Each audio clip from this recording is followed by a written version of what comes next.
My name is Rachel Shur, and I am a two-time rare terminal cancer survivor.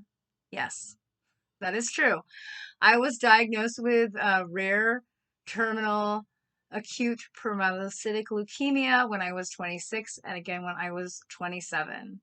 It definitely wasn't easy, but I had the right attitude and the right focus, which was fighting the cancer, fighting the disease, and getting it out of my body as fast as possible. Some of the things that I experienced personally when I went through cancer was the complete lack of information and vital resources from my social workers. There was so much information that I learned after I went through cancer treatments that I never knew were possibilities. Like I lost all my teeth. All my teeth started falling out in 2008 after I completed chemotherapy and radiation after a stem cell transplant. You'd never believe it now, right? Right? Like looking at me. It was a journey all in itself. There were so many times when I was asking social workers or doctors questions about why my teeth were falling out, and nobody really seemed to have an answer. I had seen a dentist prior to getting the radiation and the chemo. Nobody had told me anything about preventative dental care or anything about the possibilities of me losing my teeth from radiation and chemotherapy. Yes, that is indeed a thing. So, after going through all these different experiences, I decided that volunteering for other organizations just wasn't enough. It wasn't making a big enough impact in the lives of those that were dealing with cancer. They were still only getting so much information. So I decided I was going to start a nonprofit. And it's not just that, okay? When I was 28 and I had had this stem cell transplant and I had been volunteering for numerous cancer organizations that I really didn't feel connected to the way that I wanted to, my younger brother suggested, why don't you start a nonprofit? My response, I'm not that crazy. What do you think? What do you think about that? So I started UCAAN in 2009, which stands for United Cancer Advocacy Action Network. I strongly believe that it is a passion project that God intended for me in my life, and that is why I was saved from that diagnosis. So I'll tell you a really interesting part of my story. When I was initially diagnosed, they told my mom I had a 10% chance of survival. The case manager still tells me she remembers seeing me come into the hospital and she said, there's no way that girl is going to make it.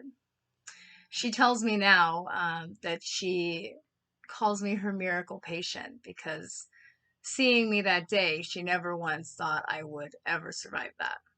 And I am beyond grateful and thankful. So here's the crazy story. So in 2009 when I started UCAN, I had lunch with my mom and I said, UCAN will be greater than myself.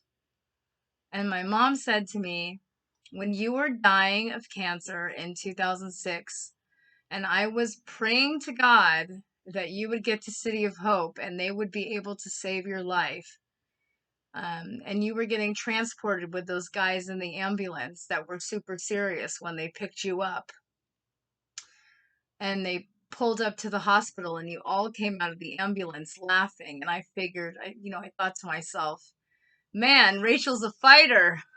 She's coming out of the ambulance laughing with the ambulance guys when she's been diagnosed with rare terminal cancer, which, by the way, my mom never told me that. I just knew that I had cancer and I was terrified of that. She said, when I was praying to God, please save my daughter while I was driving to the City of Hope, God said, your daughter will help more people than there are stars in the sky. I mean, that's pretty impacting, right? So I originally started UCAN. It was going to just be a simple website that patients went to look up resources. And the more involved I got with cancer patients, I realized that they needed something more than just another website to look up resources.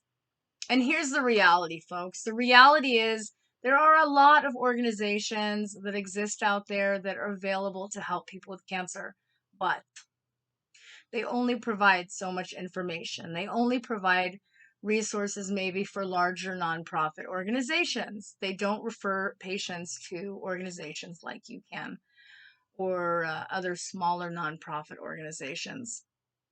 In many cases, patients are receiving binders of hundreds of pages of information where maybe only 2 pages provide resources that they actually really need.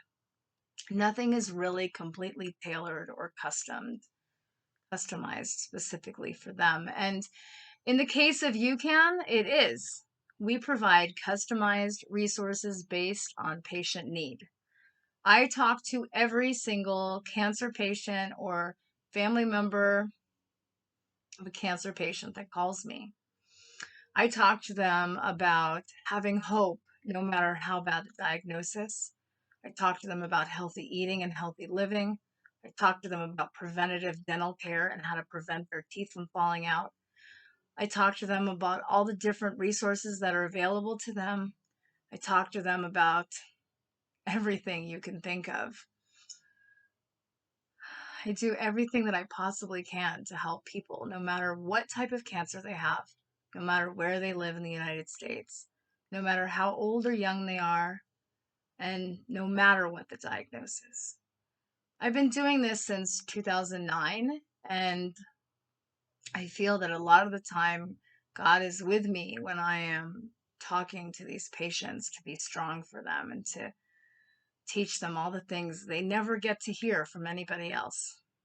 Like sugar feeds cancer, feeds tumors, and causes inflammation in the body. What do you see at cancer events? Cakes and donuts and cupcakes and ice cream? What do you see in some doctor's offices? Bowls of candy. What do you see in resource centers? More candy. We don't need that. We need help. When someone's diagnosed with cancer, they can reach out to UCAN and we provide them the best, most up-to-date information possible. Anything that's outside of the box, we provide them information.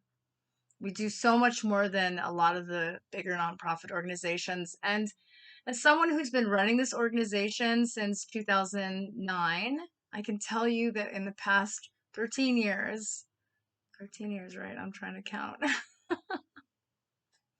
I think it's 12, 13 years. Um, we have impacted the lives of over 12,000 cancer patients across the country. We have taken numerous cross-country trips across the nation to meet cancer patients, to connect with cancer hospitals, to connect with cancer organizations, to meet all the patients, as many of the patients that we can across the country. We have done so much for a very small organization, and UCAN focuses on bridging the gap for cancer patients across the country. UCAN saves so much time for those who have no time to waste. UCAN is about helping anyone who is diagnosed with cancer, no matter their status, no matter where they live, no matter what they were diagnosed with. They should always have the hope. Always. So I just wanted to thank Mercy, Cal, and the boys for helping UCAN by doing this awesome lemonade stand and helping raise awareness and raise funds for our nonprofit because we are grassroots.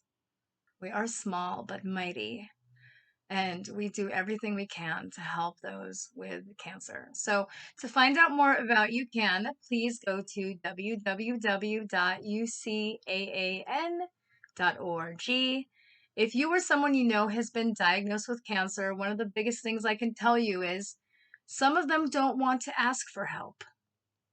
And that's okay. Sometimes it's hard to reach out to someone and say, I need help. Can you help me? So you can always say to them, if you would like, Rachel can call you. And you can call or text me and provide me their number, and I can call them directly and make it that much easier for them. My direct number is 805-479-1032. And our email is UCAANORG@yahoo.com. So UCAN, United Cancer Advocacy Action Network. We are cancer advocates that take action to help impact the lives of cancer patients and their families nationwide. We've been doing this since 2009, and yeah, 12 years, sorry. I'm so excited to be able to do this and help those with cancer. So thanks you guys for watching, and have a great day.